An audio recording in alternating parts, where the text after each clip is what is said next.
Olá a todos, sejam bem-vindos ao canal Brasil Pensa Clamando no Deserto, aos canais. Nesse momento eu vou retomar aqui os vídeos que eu tenho feito a respeito do livro do Conselho João Pires, relacionados ao dilúvio, e hoje nós vamos falar sobre capítulo 7, evidências arqueológicas e paleontológicas da existência do homem antes e logo depois do dilúvio. Ou seja, quais as impressões que eu tenho quando eu leio o livro, quando eu busco partes que eu considere importantes para mais importantes, né? Todo o livro como um todo ele é muito importante, mas quais as partes que eu considere assim mais importantes, ou pelo menos que vão apresentar alguma essência é, do livro, pegando algumas partes dele, não precisando ler o capítulo todo, né? A ocorrência de uma catástrofe da magnitude do dilúvio destruiria praticamente todos os vestígios da existência de uma civilização anterior. Os possíveis vestígios seriam na forma de artefatos arqueológicos e paleontológicos incrustados nas camadas sedimentares da Terra, tais como os fósseis animais, de que já tratamos anteriormente, e eventualmente esqueletos ou restos humanos fossilizados, bem como eventuais fragmentos de objetos ou artefatos utilizados por essa civilização, vestígios de construções, de acordo com a tecnologia e cultura que desenvolveram. É bom lembrar que é bom lembrar que tais descobertas não foram feitas em sua grande maioria por arqueólogos ou paleontólogos profissionais, como os que existem hoje, pois tais disciplinas acadêmicas nem existiam naquele tempo. E quando existiam, as pessoas que faziam isso estavam mais para caçadores de relíquias para venda do que estudiosos do passado da humanidade. Assim, na maioria dos casos, não foi usada metodologia científica, pois também não existia essa disciplina nas universidades da época. Muitos dos que não necessariamente que não foi usada nenhuma metodologia que possa ser classificada como científica, mas que apenas que eles não tinham uma teorização é, feita sobre isso, alguma coisa nesse sentido, né? Mas, assim, nós vemos exemplos no passado de ordem, de verificação das coisas, né? Não necessariamente havia necessidade disso existir formalmente no campo acadêmico, né? Muitos dos objetos ainda existem e estão nos museus em exposição, outros em coleções particulares e muitos se perderam. Para elaborar esse capítulo, utilizei diversas referências bibliográficas. Dentre elas, destaque-se o livro Em Busca da Arca de Noé, a maior descoberta de nossos tempos, de David Balsiger e Charles E. Selier Jr. Os autores nos relatam através de outras fontes bibliográficas consultadas e referenciadas por eles a descoberta de objetos feita pelo homem incrustado em rochas sedimentares ou a grande profundidade do solo. A primeira referência é uma tigela de metal gravada em Dorchester, Estados Unidos, né? Entre os fragmentos estava uma tigela de metal em forma de sino, com 12 centímetros de altura, 16 na base e 6 centímetros no alto. A cor era de zinco. Nos lados estava gravado um buquê de flores, com incrustações a prata. Era o trabalho de um artífice hábil. Então aqui está a imagem, né? A idade calculada para a pedra onde foi encontrada a tigela, cerca de 4,5 metros de profundidade, era de cerca de 100 mil anos. Segundo o Dr. Jotmans, em artigo publicado na internet citado a seguir, nesse mesmo capítulo. Outra referência atribui ao vaso idade muito maior, face ao local onde foi encontrado, o conglomerado Hawkesbury, do período Ediacaran, entre 570 e 593 milhões de anos no passado. A segunda referência é um bloco de mármore desenterrado de uma pedreira a cerca de 20 quilômetros a nordeste de Norriston, Pensilvânia, Estados Unidos. Foi encontrado numa profundidade de 18 e 21 metros. E os caracteres estranhos encontrados no bloco de mármore. Uma terceira referência é a descoberta na Inglaterra de um fio de ouro encravado numa pedra, encontrada a uma profundidade de 2,5 metros. Ninguém sabe por quanto tempo esse remanescente de uma era anterior esteve engastado na pedra. Os autores citados ainda apresentam uma quarta evidência, conhecida como boneca de Nampa, cujas imagens dos autores David Charles reproduzem entre as páginas 144 e 145. A própria boneca está em exposição no Museu da Sociedade Histórica de Idaho, em Boise, Estados Unidos. Boneca de Nampa encontrada a 90 metros de profundidade em Nampa, Idaho, Estados Unidos. Quem quer que tenha feito a boneca viveu naquela terra a cerca de 100 metros abaixo da atual superfície, tendo a mesma sido lançada ali por uma inundação, baseado no que os cientistas sabem sobre a maneira de como se formam os depósitos sedimentares. A melhor estimativa geológica moderna põe a data da camada onde a boneca foi encontrada há mais de 300 mil anos. Sino de metal encontrado em bloco de carvão em Upshur County, West Virginia, Estados Unidos. Idade atribuída ao sino, 300 milhões de anos. Bloco de alumínio incrustado em carvão. Idade atribuída a 300 milhões de anos. Uma liga de alumínio com 98% e magnésio 2%. Raramente se encontra alumínio com esse grau de pureza de forma natural.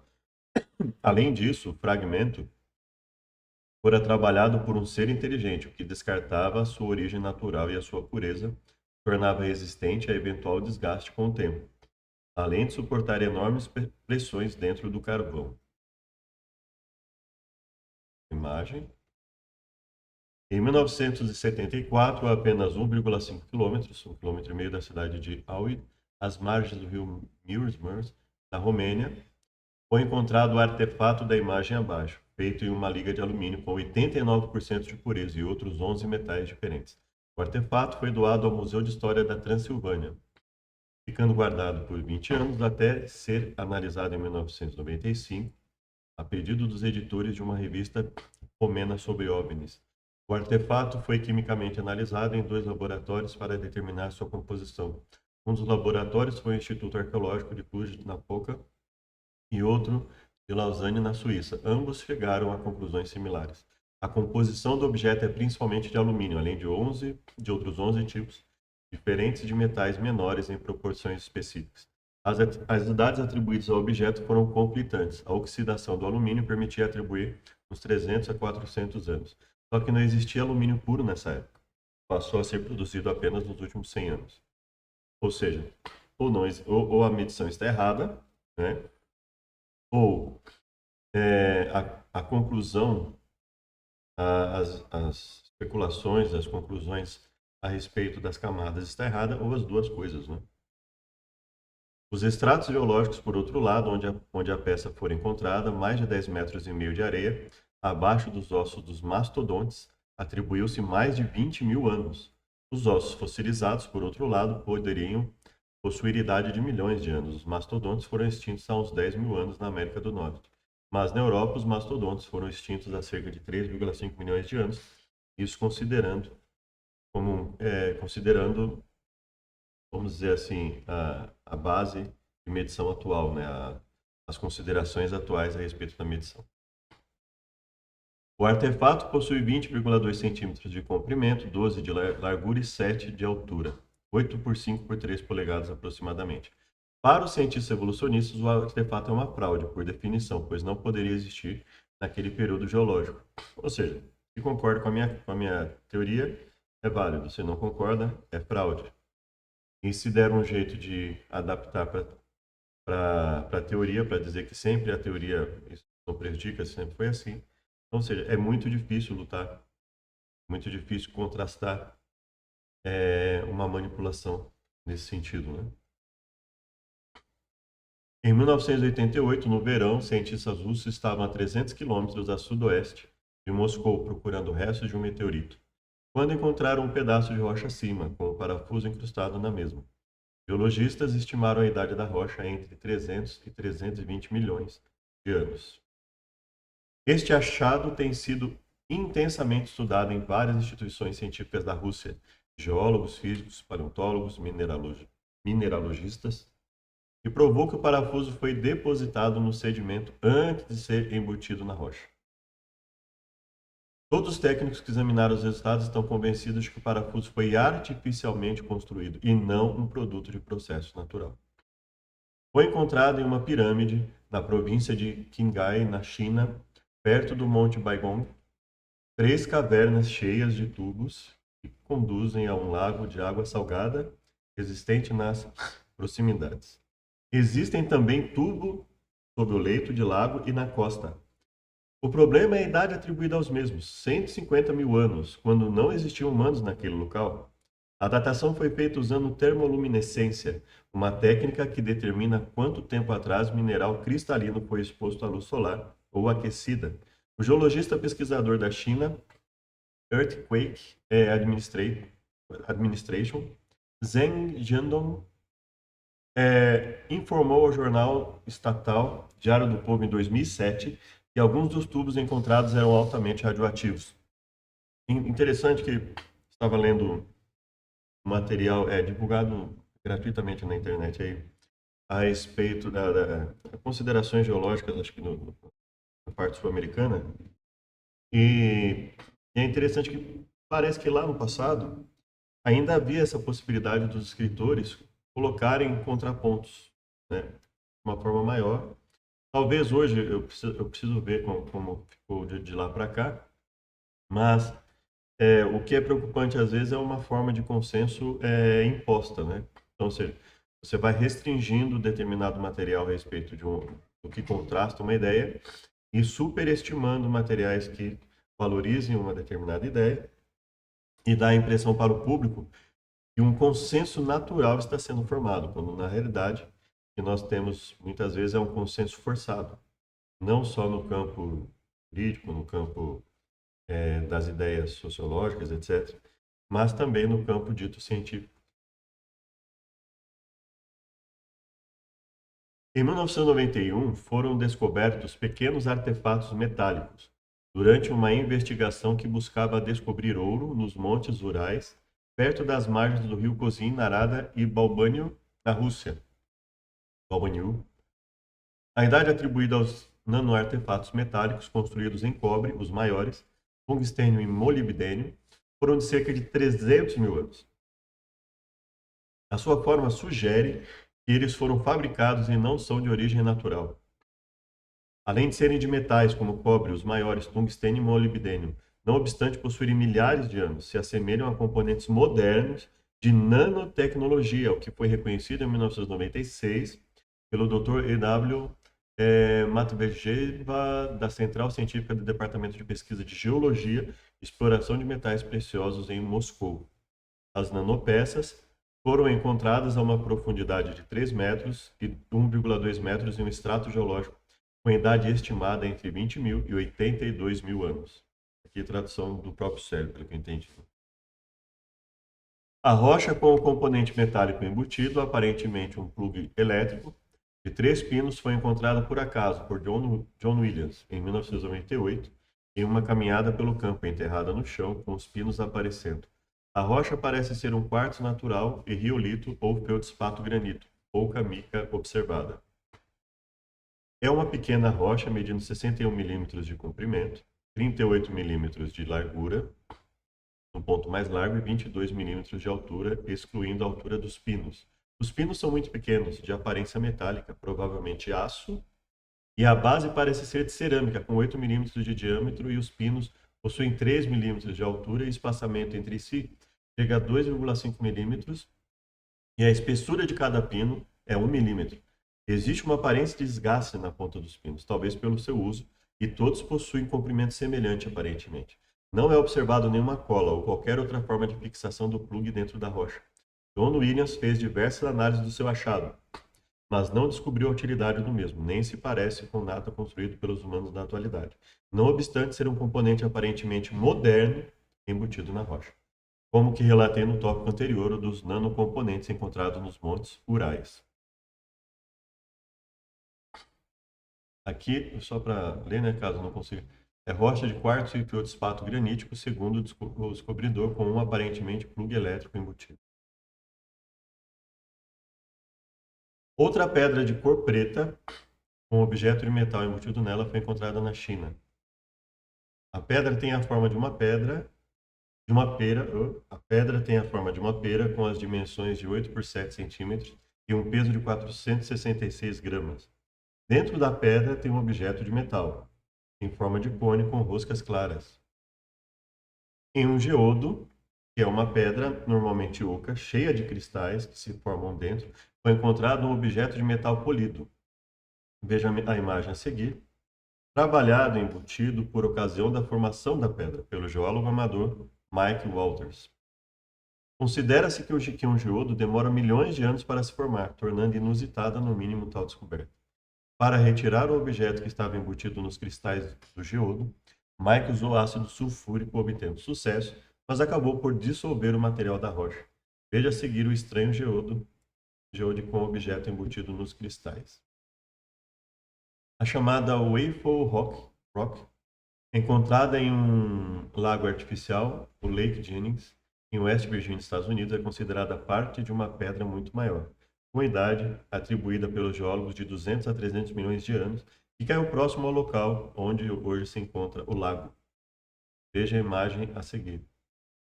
Os geólogos não sabem explicar a sua origem ou formação, mas declaram que ela é natural. Tem que ser, do contrário, teria que se admitir os humanos construíram a estrutura que foi incorporada em arenito, enquanto era areia e fossilizada. A grade é tridimensional e feita de ferro, se assemelha a outra estrutura semelhante encontrada no Lago Leste, do Tear Creek Mountain, em Pocahontas County, West Virginia, também nos Estados Unidos, conforme mostrado nas fotos abaixo. Veja a seguir a explicação dos jogos para essa estrutura metálica embutida na rocha. Dr. Jacob Epstein, do Serviço Geológico do Departamento do Interior dos Estados Unidos, escreve que a rocha vem de parte da série geológica Connemara, que foi depositada cerca de 300 milhões de anos atrás, durante o período do Pensilvaniano.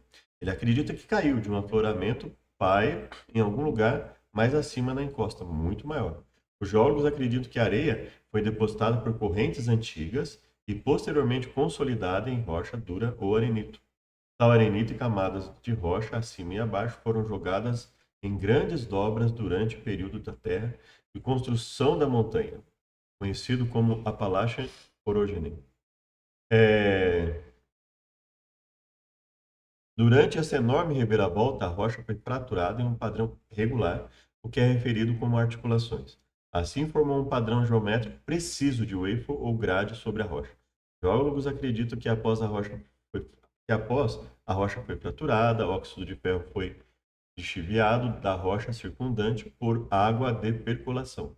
E então, depositado nas articulações onde se encheram os espaços vazios entre os grãos de areia, cimentando juntos fortemente. Pense nisso como uma mistura enorme que formou suas redes através do arenito vermelho escuro, resultante perto das articulações, que era mais resistente à erosão e às condições atmosféricas do que as peças adjacentes. Tradução do sério também, né?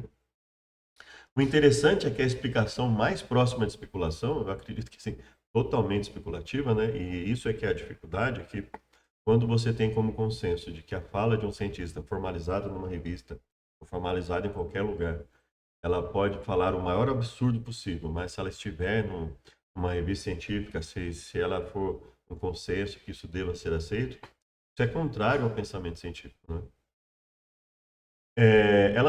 Essa explicação ela não pode ser demonstrada, pois refere-se a um passado remoto e logo permanece sem fundamento observacional nenhum, sem fundamento algum, né? Só a estrutura de ferro embutida na rocha ou envolvida por ela permanece como evidência. Tem maiores estudos para testar a explicação, pois poderia encontrar uma resposta não compatível com a corrente central de pensamento geológico para um evento natural. Ou seja, seria muito mais coerente, então, pensar que foi resultado de alguém fazendo aquilo, né? Se a estrutura foi construída por humanos, a geologia e a teoria da evolução ruiriam por completo. Afinal, a evidência está em um local público para visitação e não pode ser ignorada ou escondida. Outro aspecto é que apenas ferro foi depositado nas fendas e nenhum outro material as encheu. E nenhum outro material as encheu? Muito estranho. Em agosto de 1861, foi descoberta por mineiros que trabalhavam em Montaigu, perto de Laon, França, ou Laon, uma bola de giz com 60 milímetros de diâmetro e pesando 310 gramas, a uma profundidade de 75 metros. A idade atribuída às camadas de Glenite era de 45 a 55 milhões de anos de idade, ele não tinha dúvida de que a bola era genuína e fabricada por humanos. Aqui está a bola, né? A concha da imagem a seguir foi encontrada em 1881 e num relatório enviado para a Associação Britânica para o Avanço da Ciência, Reid Stopes, membro da Sociedade Geológica, descreveu a descoberta. O entalhe da rocha mostrava um rosto humano e foi encontrado nos depósitos estratificados de Red Crag, parte de Walton Crag, cuja datação é o fim do Plioceno, entre 2 e 2 milhões e meio de anos. Né? 2 milhões e 2 milhões e meio. Segundo, Segundo os paleoantropologistas, tais artefatos não deveriam existir nessa época, pois só deveriam ser fabricados pelo homem de Cro-Magnon, no Plioceno superior a 30 mil anos atrás. Tais descobertas demonstram a existência do homem em eras que vão além do período da história aceita atualmente. A existência de artefatos feitos pelo homem preservados em rocha são anteriores à formação das próprias rochas que os contêm. Mas não são as únicas evidências arqueológicas da civilização que existiu antes do dilúvio. Outras evidências foram encontradas ao longo do tempo e compiladas pelo Dr. J.R. Jackman em 1979. Ele publicou seus estudos no livro Strange Relic from the Depths of the Earth, produzido a seguir em citações resumidamente. São ignoradas por praticamente todos os cientistas atuais, não só por terem sido descobertas ao longo de mais de 250 anos, mas também por serem totalmente antagônicas às teorias correntes sobre a atividade do homem. O estado do autor, é bom ressaltar, não concorda com os períodos de tempos atribuídos, mas apenas mostra a própria inconsistência interna da teoria da evolução, inclusive geológica, o que diz respeito às camadas sedimentares, de acordo com os próprios métodos de datação por ela utilizados. Nas minas de ouro de Table Mountain, a noroeste de Needles, na Califórnia, Estados Unidos, nos anos de 1850, além do ouro, foram descobertos ossos de mastodontes, mamute, bisão, antas, cavalos, rinocerontes, hipos e camelos. Pelo conceito de evolução, datam do Plioceno. Em 1863, Dr. Harris New, médico de Sonora, começou a colecionar os fósseis extraídos das minas. Acabou por descobrir entre os fósseis um disco de pedra que pareceu ter sido usado para moer. Em 1853, Oliver W. Steven descobriu uma tigela de pedra grande do túnel mais fundo da montanha. Em 1857, Paul Hobbs, de Valejo, escavou parte de um crânio humano da mina de Valentine. Em 1862, Sir Llewellyn Pierce descobriu um pilão de pedra na mesma mina de Valentine. Em 66, a mesma coisa, e assim.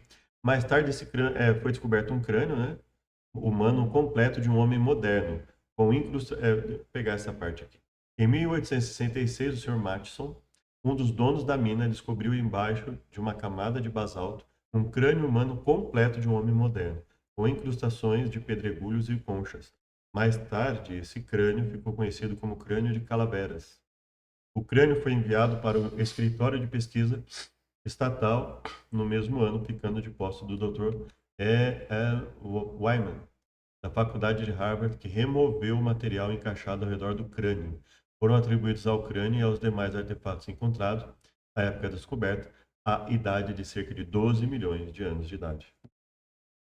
Outras centenas de objetos foram encontrados pelos mineiros durante a corrida do ouro iniciada em 1849, no estado da Califórnia, foram registrados entre 1850 e 1990.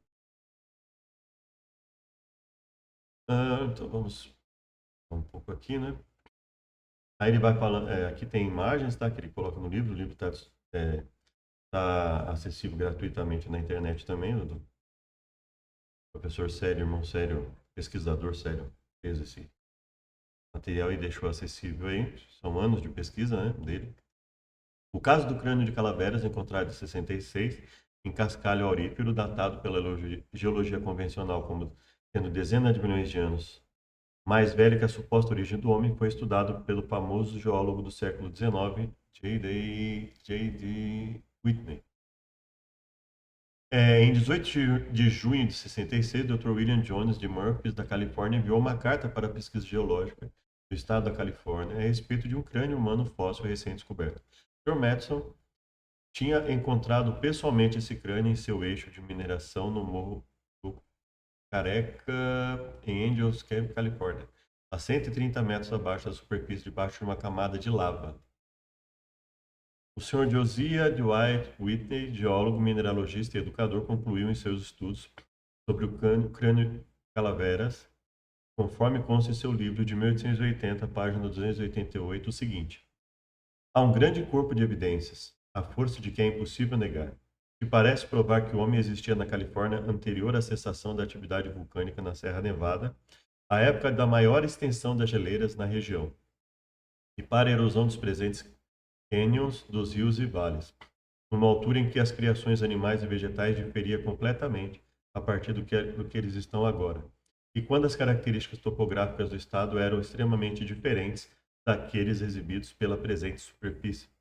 A história do crânio de Calaveras está indissoluvelmente associada ao local onde foi encontrado, no cascalho aurífero a 130 metros de profundidade, abaixo de uma camada de lava vulcânica. A idade dessa camada de cascalho aurífero é a definidora de idade do crânio. Mandíbula humana, atribuída a 20 milhões de anos, né? Museu de História Natural na Suíça. Aí nós temos também dente humano com idade atribuída de 30 milhões de anos. Crânio humano com idade de 50 milhões, atribuída de 50 milhões de anos, né? A omissão em esclarecer definitivamente a idade do crânio só aponta para a conclusão fatal. O homem viveu há mais de 50 milhões de anos e a Terra da evolução foi mais uma vez falseada. A teoria da evolução foi mais uma vez falseada. Ou seja, mesmo que eu considere esses 50 milhões de anos, a teoria da evolução teria sido falseada. Dois esqueletos humanos com idade de 100 milhões de anos, né? E aí ele vai. Ossos humanos com idade atribuída de 135 milhões de anos, pequeno crânio humano, idade atribuída de 360 milhões de anos. O interessante da descoberta é cientificamente ela é incontestável, mas não se fala nela, nem tampouco ocupa um espaço na árvore evolutiva criada pela teoria da evolução, que, em meu entendimento, nada mais é do que uma exposição de crânios de macacos, exceto os humanos ali representados. Vídeo abaixo. Pois esse pequeno homem viveu na época dos dinossauros e é mais uma evidência da falsibilidade da teoria da evolução. Crânio com idade atribuída, em um local onde a idade atribuída seria de 300 milhões de anos. Aqui ele fala, né? O crânio humano anatomicamente moderno foi encontrado em 1880 em Castenedolo, Itália.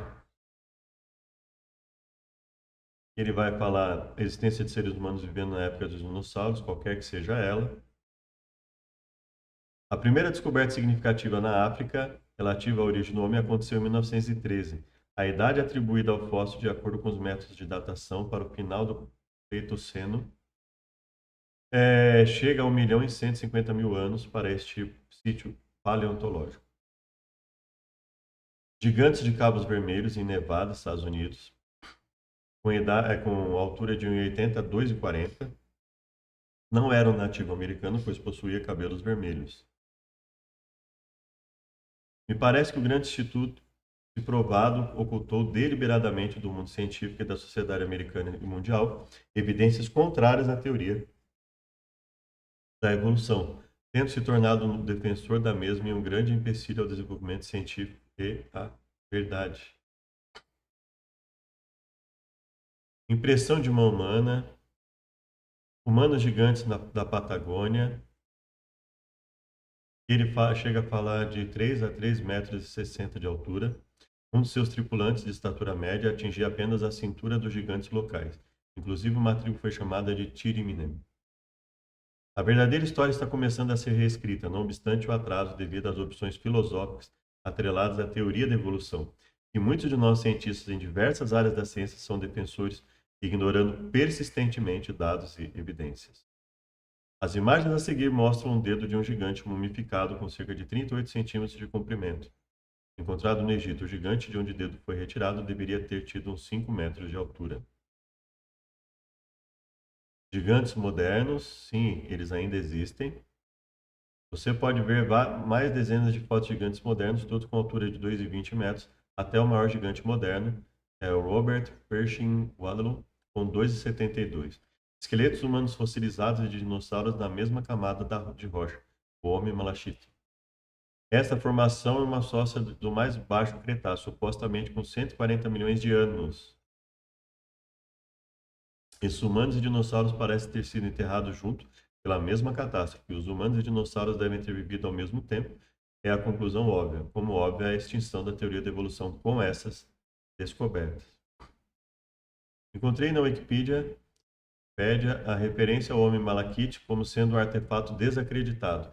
E a explicação para isso é de que os ossos são oriundos de um cemitério dos povos nativos daquele lugar, ou ainda de mineiros soterrados em um tubo que desabou, com um detalhe, com uma idade atribuída entre 210 e 1450 anos. Ressalte-se que não existe sinal de escavação de um túnel ou uma mina. Os ossos estão incrustados em rocha de arenito extremamente dura, e estão fossilizados pelo mineral malaquite, de cor verde. Nas mesmas camadas de rocha estão os fósseis de dinossauros também fossilizados. O interessante da explicação, entre aspas, é que teríamos de admitir que A. Os fósseis se formam rapidamente. B. O processo de formação de rochas de arenito é rápido, uns 1.200 anos. Quero ver os geólogos concordarem com essa afirmação. C. Os fósseis de dinossauros também se formaram em uns 1.200 anos. A idade atribuída à rocha de arenito de Dakota é entre 65 e 140 milhões de anos. As explicações, entre aspas, na minha opinião, inadequadas, opinião do cérebro, e concordo com ele, e dado pelo site talkorigens.org, falando origens, um site que defende teoria da evolução, criticando os artigos e descobertas de cientistas criacionistas, sendo, claro, em meu entendimento, uma explicação, entre aspas, tendenciosa e parcial. E, é claro, apenas opinião. Fósseis modernos encontrados nas mesmas camadas sedimentares que os dinossauros. A catástrofe do dilúvio bíblico foi um evento único de extinção em massa do planeta, exterminando as espécies, sepultando as carcaças juntas. É muito provável, então, encontrarmos fósseis tanto de dinossauros, aves, mamíferos e plantas, todos juntos em determinados sítios paleontológicos. Essas possíveis descobertas seriam totalmente incompatíveis com a teoria da evolução, que prevê desenvolvimento gradual das espécies, qualquer que seja a definição de espécie, e das mais simples para as mais complexas, qualquer que seja a definição de simples e complexo. Mas como o conhecimento avança e o tempo passa, diversos exemplos dessa miscelânea de fósseis foram encontrados e o relato de suas descobertas publicadas nas revistas científicas. Encontrei um resumo de algumas dessas descobertas em um artigo publicado com o título Modern Fossils with Dinosaurs. Dinosaurs. Ressalta-se que Richard Dawkins declarou que um grande problema que poderia refutar a teoria da evolução seria encontrar um coelho das camadas sedimentares do pré-cambriano. Ainda não se achou um coelho nessa camada sedimentar, mas muitos outros fósseis que não poderiam estar onde foram encontrados desafiam a teoria da evolução. Vejamos, citando o artigo constante da internet acima mencionado, tradução dele, um coelho fossilizado descoberto na Índia é suposto de cerca de 53 milhões de anos, muito perto do tempo em que os evolucionistas pensam que dinossauros ainda estavam vivos. Mas os grãos de pólen foram encontrados em rochas pré-cambrianas, 1 bilhão de anos antes que as plantas produtoras de pólen terem supostamente evoluído. As rochas em causa são, sem dúvida, antiga, pré-cambriana, e são tão alteradas que nenhuma matéria orgânica deve ser reconhecível nelas. Também elas são fisicamente densas, sem caminhos óbvios, como sistemas de permeabilidade naturais, porosidade ou rachaduras, através do qual as partículas sólidas podem entrar. No entanto, as técnicas palinológicas padrão recuperaram um bem preservado pólen fóssil a partir das amostras. A descoberta de madeira vascular em insetos de 6 pernas com olhos, compostos nos depósitos de sal pré-cambrianos da Cordilheira do Sal, no Paquistão, são altamente problemáticos para os evolucionistas. Paleontólogos descobriram 432 espécies de mamíferos nas camadas de dinossauros, quase tantos como o número de espécies de dinossauros.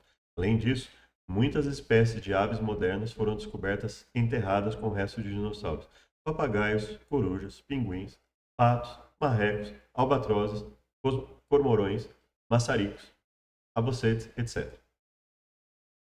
Esta síntese parece representar o mais antigo papagaio conhecido e é, ao meu conhecimento, o primeiro fóssil conhecido de um grupo de pássaros modernos terrestres do Cretáceo. A existência desse fóssil apoia a hipótese, com base em dados de divergência molecular, que a maioria ou todos os principais grupos de aves modernas estavam presentes no Cretáceo. Esse fato por si só deveria terminar a especulação de que pássaros evoluíram dos dinossauros. Um artigo publicado no site de Antarctic Sun, da Fundação Nacional de Ciências dos Estados Unidos, com o título Antarctica Important Radiation Point for Modern Birds, Antártica, ponto de radiação importante para as aves modernas, de autoria de Peter Wedgstick, editor da Antarctic Sun, nos relata que Julia Clark, professora associada do Departamento de Ciências Geológicas da Universidade do Texas em Austin, havia liderado uma equipe que descobriu fósseis de pássaros modernos que coexistiram com os dinossauros. É a melhor evidência, segundo o relatório, de que pássaros modernos viveram antes da extinção dos dinossauros, fronteira KT ou KPG, que foram seus contemporâneos. Cabeça humana do período de 65 a 150 milhões de anos, cabeça com face humana fossilizada, né? Aqui, o fóssil cuja face foi deformada por pressão fossilizou em sílex em camadas de rocha do período Cretáceo, cuja idade atribuída é entre 65 e 140 milhões de anos. Pé de gigante, esqueleto humano, mais antigo conhecido, o homem antigo do Missouri. Os ossos humanos encontrados em camadas geológicas em que a teoria da evolução atribui mais de 4 centenas de milhões de anos é um sério argumento sobre a manutenção da validade da concepção filosófica evolucionista. Afinal, esses homens viveram muito antes dos dinossauros e antes dos macacos, nossos supostos ancestrais comuns, mantidas as idades geológicas evolucionistas da Terra.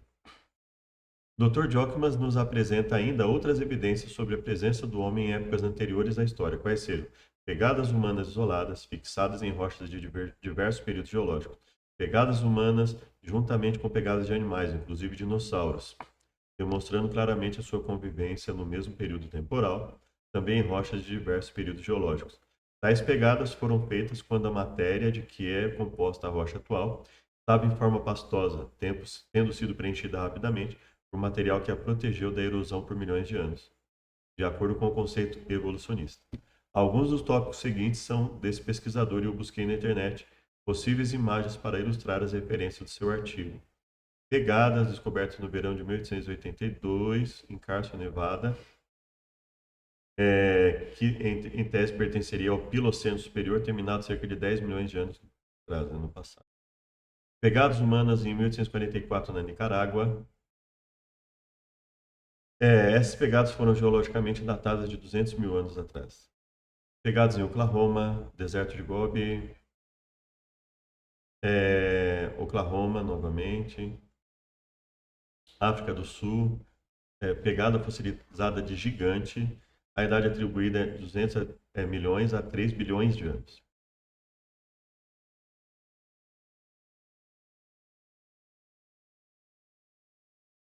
As pegadas mais famosas e polêmicas, Rio Paluxy, Texas, Estados Unidos, 1908. Pegados humanos ao longo do rio Paluxy, perto de Glen Rose, Texas, Estados Unidos. Após uma inundação, levaram uma porção da margem do rio, expondo o nível geológico da formação de Glen Rose, formação de Paluxy e a formação montesa gêmea do grupo de Trinity, do período Cretáceo, datado de 120 a 130 milhões de anos. Nessas impressões foram encontradas tanto pegadas humanas descalças e calçadas, com uma espécie de mocassim ou sandália, quanto pegadas de brontossauro, tiranossauro rex e outros dinossauros, além de um tigre dente de sabre. Essa conclusão, amparada por evidências irrefutáveis, elimina a teoria da evolução, pois bastava apenas uma única pegada, junto com a de dinossauro, para que a teoria fosse eliminada ou pelo menos colocada em questionamento, né? Existem várias, de um mamífero, grande pato, que também não poderia ter existido na mesma época dos dinossauros. Essa pegada é uma das três que foram apresentadas em 1989.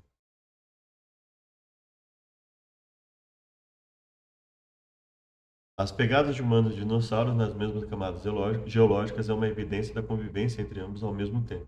No caso das pegadas do rio Paluxy, Texas, ninguém tem dúvidas da autenticidade das pegadas dos dinossauros, mas questiona-se a dos humanos no mesmo extrato geológico.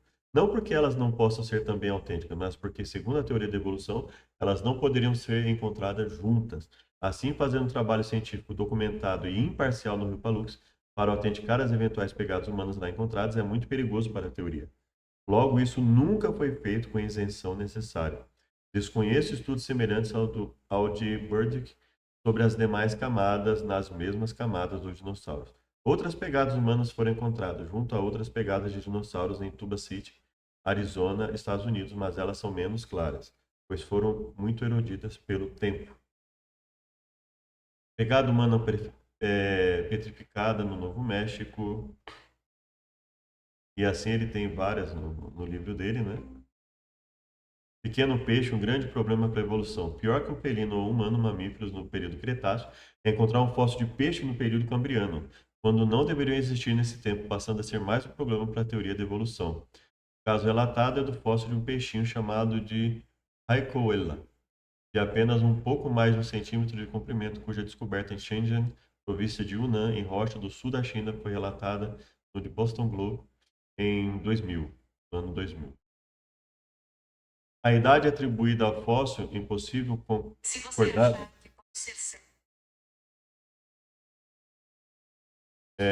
pelo seu descobridor, Julian Chen e seus colegas, de 530 milhões de anos atrás, tornou-se segundo a notícia publicada. O animal mais antigo já encontrado, cuja forma do corpo se assemelha a vertebrados modernos. No artigo da Nature, ao anunciar suas últimas descobertas, Julian Chen e seus colegas relataram secamente que o peixe antigo irá acrescentar ao debate sobre a transição evolucionária de invertebrados para vertebrados. Mas os novos fósseis tornaram-se nada menos que um desafio para a teoria da evolução nas mãos de Chen, professor no Instituto Nanjing de Paleontologia e Geologia. Chen argumentou que o surgimento de uma criatura tão sofisticada em uma data tão cedo mostra que as formas de vida modernas entraram em cena de repente, em vez de através de qualquer processo gradual. É bom ressaltar que o descobridor do fóssil, Chen, é um professor do Instituto Nanjing de Paleontologia e Geologia. Não obstante ser um evolucionista, é um crítico da teoria da evolução de Darwin, dando inclusive novas interpretações ao registro fóssil, chamado de explosão cambriana. Veja o artigo parcialmente reproduzido abaixo. De acordo com Chen, as forças convencionais da evolução não podem explicar a velocidade, a amplitude e a natureza única da explosão cambriana. Um momento geológico mais de 500 milhões de anos atrás, quando praticamente todos os principais grupos de animais apareceram pela primeira vez no registro fóssil. O debate sobre Haicoela lança cientistas ocidentais no improvável papel de defender-se contra as acusações de cegueira ideológica por parte de cientistas da China comunista. As autoridades chinesas afirmam que a teoria da evolução é tão politicamente carregada no Ocidente que os pesquisadores estão relutantes em admitir falhas por medo de dar conforto para aqueles que acreditam em uma criação bíblica. Quer dizer, até o pessoal reconhece isso, né? Que eles têm medo, porque eles têm medo de dar alguma força, alguma credibilidade para o relato bíblico. Ou seja, se realmente tudo existe dessa forma, tem que se admitir que um ser inteligente criou isso, e ainda que isso não confirme efetivamente o relato bíblico em todos os seus detalhes, isso torna esse relato extremamente crível, né? Extremamente possível no campo científico, inclusive, né? E a melhor explicação. Considerando a existência desse ser inteligente como a melhor explicação, o relato de Gênesis passa a ser algo que tem uma possibilidade, né, de ter ocorrido exatamente como ali, ou pelo menos a sua essência passa a ser crível, né? Chen gosta de ver seus fósseis chamar a atenção, mas para ele a grande história não é que ele tenha descoberto o nosso mais antigo ancestral rastreável, mas que a explosão cambriana de nossos planos corporais está provando ser real, não uma ilusão produzida por um registro fóssil incompleto. De acordo com Chen, As duas principais forças da evolução defendidas pelo neodarwinismo, a seleção natural, sobrevivência do mais apto e mutação genética aleatória, não podem explicar o súbito aparecimento de tantas novas formas genéticas. Darwin escreveu que se sua teoria for verdadeira, então o mundo deve ter sido repleto de ancestrais dos bichos cambrianos durante longos séculos antes deles. Enquanto vasculhando os escombros de um local de mineração de fosfato, Chen e Li finalmente descobriram os primeiros fósseis claros de animais multicelulares. Eles descobriram esponjas e embriões de esponjas minúsculas aos milhares, mas nada que se assemelhe a Reicoela ou precursores de outras criaturas do Cambriano como trilobitas. Mas quando a polêmica acabou e sua descoberta foi estabelecida, eles perguntaram que problemas evolutivos eles tinham realmente resolvido. Na verdade, a dupla não conseguiu encontrar nenhum plano corporal reconhecível que mostrasse os passos ao longo do caminho em direção aos animais complexos do Cambriano, como as pernas, antenas, olhos e outras características. O que eles tinham realmente provado é que o fosfato é plenamente capaz de preservar quaisquer animais que possam ter vivido lá em tempos pré-cambrianos. Porque eles encontraram esponjas e embriões de esponjas em abundância, os pesquisadores já não estão tão confiantes que os animais pré-cambrianos eram muito moles, macios ou muito pequenos para serem preservados. Eu acho que esse é um grande mistério em paleontologia, disse Shen. Devemos ver uma série de medidas de diferenciação de células, diferenciação de tecido, dorsal e ventral, direita e esquerda, mas não temos evidência forte para qualquer um desses. O biólogo taiwanês Li também foi direto. Nenhuma teoria de evolução pode explicar esses tipos de fenômenos. No diagrama mais publicado na história evolutiva biológica, Darwin ilustrou que se tornou o modo de exibição padrão de como a nova taxa ou categorias de animais evoluem, começando com pequenas variações. A evolução de animais deve divergir mais distante do ancestral original, eventualmente tornando-se novas espécies, seguir novos gêneros, famílias, e a divergência continua até que as taxas mais elevadas são alcançadas e são separados um do outro pelas maiores diferenças. Mas o registro fóssil mostra que a história não é verdadeira, de acordo com Chen. As diferenças aparecem dramaticamente nos primeiros dias, em vez de aparecer no topo. Chen sugeriu que os biólogos precisam buscar novos mecanismos para explicar esses saltos evolutivos. Seria mais fácil reconhecer que está errado, né? Mas tudo bem. Onde quer que os primeiros concordados apareceram, Nicholas Holland de Script concordou que a ciência deve agora levar a sério a possibilidade de que a evolução pode ocorrer em saltos relativamente rápidos.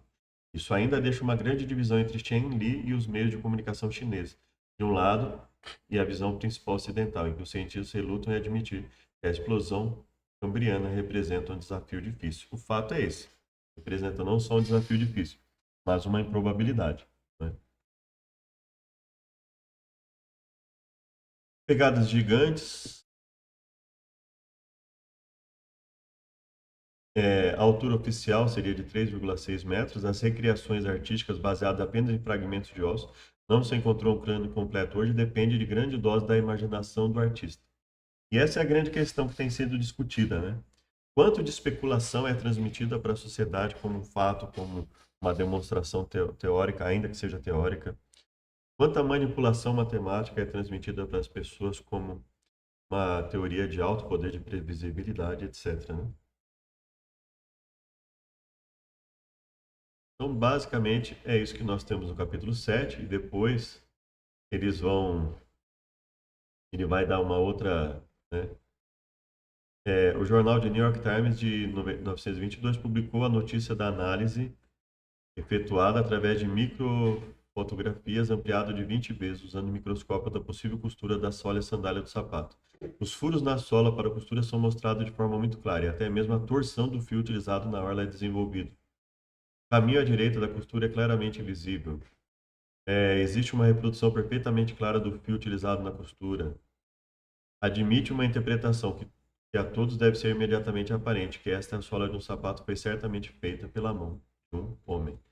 E assim, o capítulo 7 ele basicamente ele vai colocar essas várias descobertas, né, e colocam aí em xeque a hipótese evolutiva corrente, né, que é trazida para nós como uma teoria sólida, né,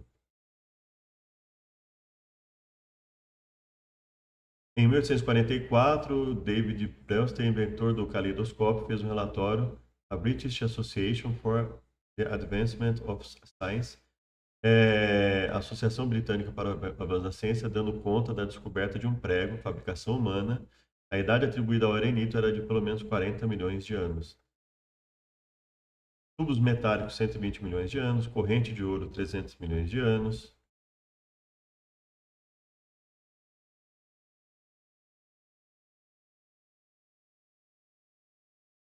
Outras evidências arqueológicas, numerosos pedaços de ossos fósseis entalhados foram descobertos em várias partes da Lombardia e Itália, né?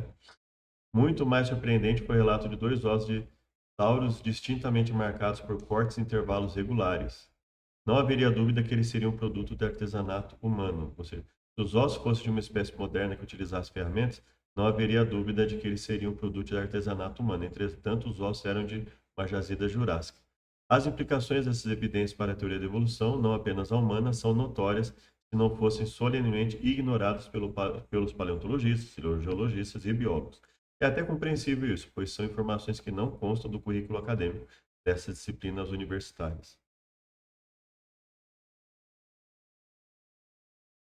Então, terminamos aqui então o capítulo 7.